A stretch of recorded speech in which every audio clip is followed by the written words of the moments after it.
From now on, I wish to be called Victoria.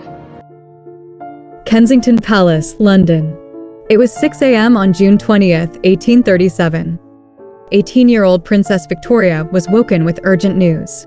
The Archbishop of Canterbury and the Lord Chamberlain were waiting to see her. She went to them, as she later wrote in her diary, alone. They knelt before her and told her that her uncle, King William IV, had died during the night, and that meant she was now the Queen. At 9 o'clock that morning, she received the Prime Minister, Lord Melbourne, in her room, again, quite alone. By 11:30, dressed in black silk, she walked downstairs and resided over her first Privy Council, her Accession Council, of course, quite alone. Her first major act as Queen was to break free from her mother's control. She moved out of the bedroom they had always shared and refused her mother access to her private apartments. Soon after, she transferred to Buckingham Palace. Her mother, the Duchess of Kent, was sent to a distant part of the palace and had to request permission, in writing, to see her daughter. Victoria also refused to let her mother take the title of Queen Mother. Even more decisively, she freed herself from the grip of Sir John Conroy, her mother's close companion and possibly lover, who had long tried to dominate her. Victoria later described her childhood under her mother and Conroy as rather melancholy. Finally, at 18, she broke free. She distanced herself from her mother, banished Conroy, and chose to rule alone. I intend to see all my ministers alone. But she was not truly alone.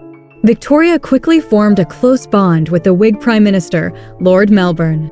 He became her trusted advisor, guiding the young, inexperienced monarch through the complex world of politics.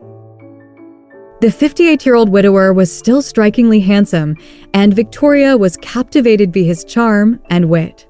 They would ride together for hours, talking about history, politics, and gossip from the aristocracy. Their relationship, however, was complicated and controversial. Melbourne seemed passionately fond of Victoria, much as he might have been of a daughter he never had. And Victoria, in turn, likely saw him as a father figure. But many warned her about being too close to a politician. Crowds even mocked her in public, hissing and jeering, calling her Mrs. Melbourne. Her coronation took place on June 28, 1838, at Westminster Abbey. Over 400,000 visitors came to London to celebrate. She also became the first monarch to live in Buckingham Palace. At the beginning of her reign, Victoria was quite popular. But her reputation took a sharp blow in 1839, during what became known as the Lady Flora Hastings affair. Lady Flora, one of her mother's ladies-in-waiting, developed a swelling in her abdomen. Rumors spread that she was pregnant, and that the father was none other than Sir John Conroy, whom Victoria deeply despised.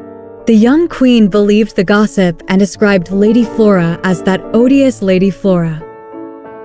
At first, Lady Flora refused medical examination, but eventually she consented. Doctor confirmed she was a virgin. Ashamed, Victoria apologized, but by then the damage was done. Lady Flora told her family how cruelly she had been treated. When Lady Flora died in July, an autopsy revealed a massive liver tumor that had caused her condition. The newspapers were filled with stories about her suffering and about the heartless behavior of the Queen and her court. For the first time, Victoria faced public anger and criticism. In May 1839, Lord Melbourne's government lost its majority, and he resigned. The news left the young Queen devastated. She had grown deeply attached to Melbourne and had come to depend on him emotionally. Robert Peel, the Tory leader, was then asked to form a minority government. But Peel wanted an assurance of the Queen's support, and that meant dismissing the Whig ladies of her bedchamber, who were close to Victoria. The Queen flatly refused.